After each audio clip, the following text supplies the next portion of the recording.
तीर्थ होता है, बाकी के मंदिर तो पत्थर के बने होते हैं, ईंट चूने सीमेंट के बने होते हैं, लेकिन संत तो अपने आप में चलते फिरते तीर्थ हैं। इसलिए जब भी रास्ते में भी अगर हमें संत जन मिल जाए तो हमें अपनी गाड़ी रोककर उनके पांव छूने चाहिए, उनका अनुमोदन करना चाहिए, उनकी चरण वंदना करनी चाहिए, उनका विनय करना चाहिए। ऐसा करने से व्यक्ति धर्म ध्यानी होता है, उसके पापों की निर्जरा होती है, उसके कषायों में क्षयोपशम होता है। तो विनय करना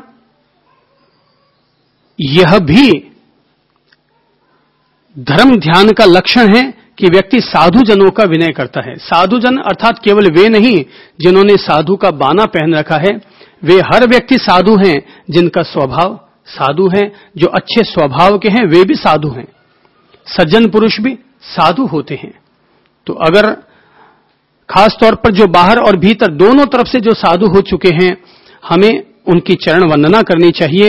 देखिए, मेरा अपना यह दृष्टिकोण है कि अगर मुझे कहीं पर भी साधु पुरुष दिखाई देते हैं तो मैं यह कभी नहीं देखता कि वे मेरे से पहले संत बने हैं कि बाद में संत बने हैं। मैं ये मानता हूं कि संतों को प्रणाम करना ही धन्य भागिता का लक्षण है। संतों को प्रणाम करने से ही कर्मों की निर्जरा होती है। फिर इससे क्या फर्क पड़ता है कि कोई व्यक्ति संत पहले बना या पीछे बना। संतों को प्रणाम करने से ही कर्म हमारे टूटते हैं, कर्मों की जंजीरें हमारी ढीली पड़ती हैं। तो बहुत सारे कर्म ऐसे होते हैं जिन्हें कि हम लोग तपस्या के द्वारा भी नहीं काट पाते हैं। मेरा मानना है कि अगर कोई व्यक्ति साधु जनों की चरण वंदना करता है तो उस भाव दशा के कारण उसके प्रगाढ़ चिकने कर्म कटते हैं। याद कीजिए, कहते हैं भगवान श्री कृष्ण, उनके बारे में जैनों में एक खास मान्यता है। सनातन धर्म में तो उनको अवतार पुरुष, पूर्णावतार अथवा भगवत पुरुष की संज्ञा दी जाती है, लेकिन जैनों में एक खास उनके लिए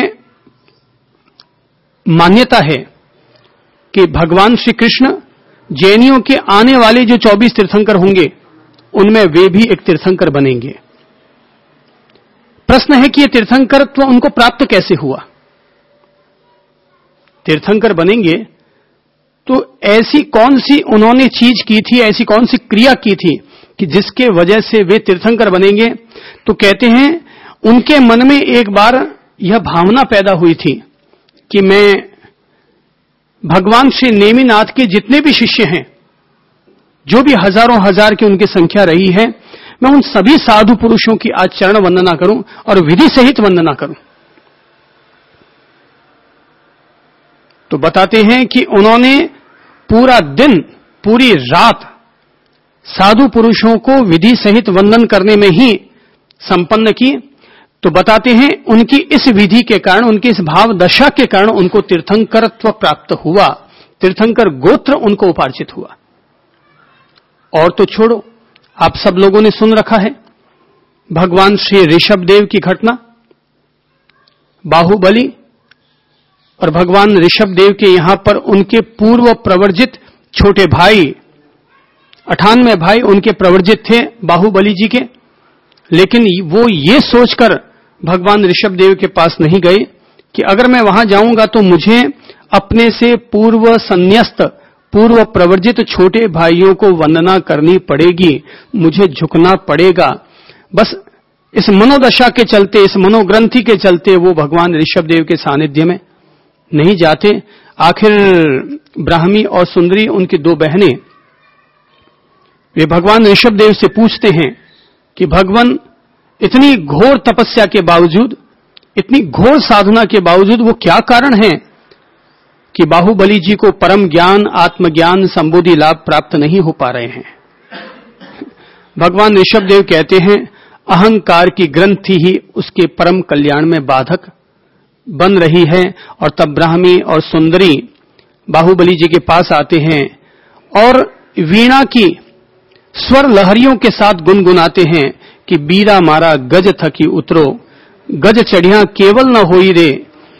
हे मेरे भाई, तुम अहंकार रूपी हाथी से नीचे उतरो, क्योंकि हाथी पर चढ़े चढ़े किसी को भी परम ज्ञान प्राप्त नहीं होता, और तब बाहुबली जी की आत्मा जगती है और उनको लगता है कि ये मेरी बहनें बिल्कुल सही कह रही हैं, क्योंकि मैं इस मनोग्रंथि के कारण अब तक अपने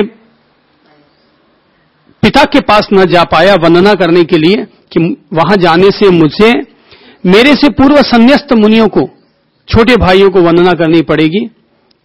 बस उनकी आत्मा जगती है, वो संकल्प करते हैं कि नहीं, मैं जाऊंगा, मैं अपनी इस अहंकार की ग्रंथि को तोड़ूंगा। और जैसे ही वो पहला कदम बढ़ाते हैं उनको वंदना करने के लिए जाने के लिए, कि उनको परम ज्ञान प्राप्त हो जाता है। अहंकार की ग्रंथि टूटेगी कैसे? साधु जनों का विनय करने से, उनको वंदन करने से। मेरे साथ भी एक विचित्र संयोग है कि मैंने सन्यास लिया, लेकिन मैंने सन्यास लिया उससे पूर्व मेरे छोटे भाई ने सन्यास लिया। तो सन्यास की परंपरा के मुताबिक अब वो मुझसे बड़े हो गए। तो पहले कभी कभार मेरे मन में ऐसा आ जाता था कि मैं बड़ा भाई हूं, पर मुझे छोटे भाई को प्रणाम करना पड़ता है। ये धर्म संघ की विचित्र व्यवस्था है। लेकिन जब मुझे धर्म की वास्तविक समझ आई तो मुझे लगा, हे ईश्वर, तूने महती कृपा की कि पहले छोटे भाई को सन्यास दिला दिया ताकि मेरे भीतर अहंकार की ग्रंथि न बन पाए। तो मेरे सामने दो विकल्प हों।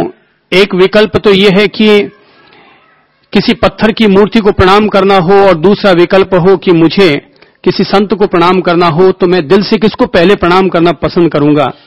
तो शायद मेरी आत्मा मुझे यह गवाह देती है कि पहले संत पुरुष को प्रणाम कर ले।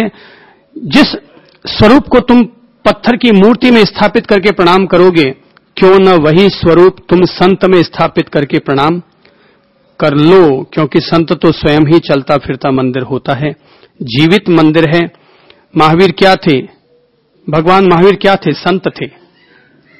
भगवान महावीर पहले संत थे, बाद में वो अरिहंत बने। भगवान महावीर पहले संत थे, बाद में अरिहंत बने। पहले वो साधु थे, बाद में वो सिद्ध बने। तो अगर आप किसी साधु पुरुष को प्रणाम कर रहे हैं तो प्रणाम सीधा सिद्ध पुरुषत्व तक होने वाला प्रणाम होगा। इसलिए जब भी मौका मिले साधु जनों की खूब भक्ति करो, उनको आहारचर्या करवाओ। अगर उनके पास बैठने के लिए हमारे पास वक्त है, चाहे 15 मिनट का ही समय हो, पास में जाकर बैठो, उनका सानिध्य लाभ लो।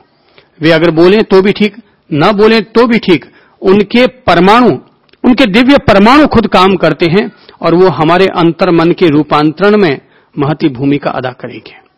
कौन? वो दिव्य परमाणु। इसीलिए ज्ञानी जन कहते हैं कि साधु जनों का जो विनय करता है वह व्यक्ति धर्म ध्यानी है, और जो साधु जनों को दान देता है, अर्थात उनको आहार, अन्न दान, औषधि दान, सुपात्र दान देता है, वह व्यक्ति धर्म ध्यानी हुआ करता है। जब भी मौका लगे हमें साधु जनों को आहार अवश्य देना चाहिए, क्योंकि हमारे द्वारा दिया हुआ आहार जब वो ग्रहण करेंगे तो उस अन्न को ग्रहण करने के बाद वे दिन भर जो साधना करेंगे, उस साधना का अंश, उस साधना का पुण्यांश अपन लोगों को अवश्य प्राप्त होगा। जैन धर्म में अधिकांशतः लोग वणिक लोग हैं, अनुयायी के रूप में। ये वणिक लोग क्यों फलते फूलते हैं? वे लोग इसलिए फलते फूलते हैं क्योंकि वे अपने संत जनों की भक्ति बड़े दिल से करते हैं, उलट भाव से करते हैं। घर की औकात नहीं है उससे ज्यादा करते हैं। तो परिणाम ये निकलता है कि वे जो इतने श्रद्धा भाव से सेवा करते हैं, तो फिर जो साधना करते हैं, जो धर्म आराधना करते हैं, जो सामायिक करते हैं, जो प्रतिक्रमण करते हैं, जो साधना करते हैं, उसका पुण्यांश उन गृहस्थ लोगों को भी प्राप्त होता है। परिणाम ये निकलता है कि फिर वो वणिक लोग खूब फलते फूलते हैं, क्योंकि संत जनों के पास उनका श्रुत है, उनका योग बल है, उनका तपोबल है, उनका शील बल है। तो अनेक तरह की साधनाएं उनके पास होती है, तो उसका अंश गृहस्थ लोगों को अवश्य प्राप्त होता है। तो अगर आप में से जो लोग गृहस्थ हैं वो संत जनों को आहार देने का लाभ लें, पर आप में से जो लोग संन्यास लिए हुए हैं वे लोग ये भावना रखें हमेशा कि मेरे द्वारा लाया हुआ आहार संत लोग ग्रहण करें। जैसे अगर मुझे जब भी मौका लगता है और संत जन हमारे यहां आते हैं तो मेरी कोशिश रहती है कि मैं अपने हाथ से लाया हुआ आहार उनको खिलाऊं। मैं स्वयं आगे बढ़कर के उनके लिए आहार चर्या करने के लिए जाता हूं, खिलाता हूं और उनको खिलाता हूं। ठीक है, परंपरा के मुताबिक अब मैं अन्न कमाकर तो उन्हें नहीं खिला सकता, अन्न पकाकर भी उन्हें नहीं खिला सकता, पर अन्न लाकर तो उन्हें खिला ही सकता हूं। तो ये तो मेरे हाथ में है, जो मेरे हाथ में है कम से कम मैं वो तो पुण्यार्जन कर लूं। और अगर संत लोग खाना खा लें, उसके बाद उनके जूठे बर्तन, उनके जो काष्ठ पात्र होते हैं, अगर उनको धोने का संयोग मिलता है, लाभ मिलता है, तो मैं इसे बहुत बड़ा धर्म लाभ समझता हूं कि संत जनों ने आहार किया, उसके बाद उनके जूठे काष्ठ पात्र धोने का सौभाग्य मिला, धर्म लाभ मिला। ये मान्यता की बात है, अपने अपने नजरिए की बात है। मेरा जो नजरिया है वो मैंने स्पष्ट कर दिया कि मैं चाहता हूं कि मुझे ये लाभ मिलता रहे। मैंने भगवान श्री कृष्ण की एक घटना पढ़ी थी और घटना में यह था, इसलिए मैं घटना कह रहा हूं ताकि आप लोग भी उस घटना से प्रेरणा ले सकें। कहते हैं कि भगवान कृष्ण जब राजसूय यज्ञ हुआ था तो उन्होंने युधिष्ठिर से कहा था, कहो युधिष्ठिर तुम मुझे क्या काम सौंप रहे हो। तो युधिष्ठिर ने कहा था, भगवान आपको मैं काम सौंपूं, ऐसी मेरी औकात ही क्या है। आप तो हमारे सानिध्य दाता हैं, आपके पुण्य प्रताप से ही यह यज्ञ हो रहा है, आप तो हमारे आदरणीय हैं, हम आपको काम कैसे सौंप सकते हैं। तब भगवान कृष्ण ने कहा था, ऐ युधिष्ठिर मैं तुम्हारा आदरणीय हूं, इसका मतलब यह नहीं कि मैं काम के अयोग्य हूं। तब कहते हैं युधिष्ठिर जी कि भगवान फिर आपको जो उचित लगे वही काम आप अपने लिए निर्धारित कर लीजिए। और तब भगवान कृष्ण अपने लिए जो काम निर्धारित करते हैं, मैं चाहता हूं इस घटना से सब लोग अपन सब लोग प्रेरणा लें। और घटना यह घटित होती है, तब भगवान कृष्ण कहते हैं, ऐ युधिष्ठिर, ऐ राजन, मैं ये काम चाहता हूं कि इस यज्ञ में जितने भी ब्राह्मण पुरुष आए उनके पांव धोने का और उनकी जूठी पत्तलें उठाने का काम मुझे सौंपा जाए। जो लोग ये समझते हैं कि जूठी पत्तलें उठाना बहुत ओछा काम है, तो समझो ये ओछा काम भगवान कृष्ण ने किया। और जो काम भगवान कृष्ण कर सकते हैं ओछा काम, तो वो काम अपन क्यों नहीं कर सकते।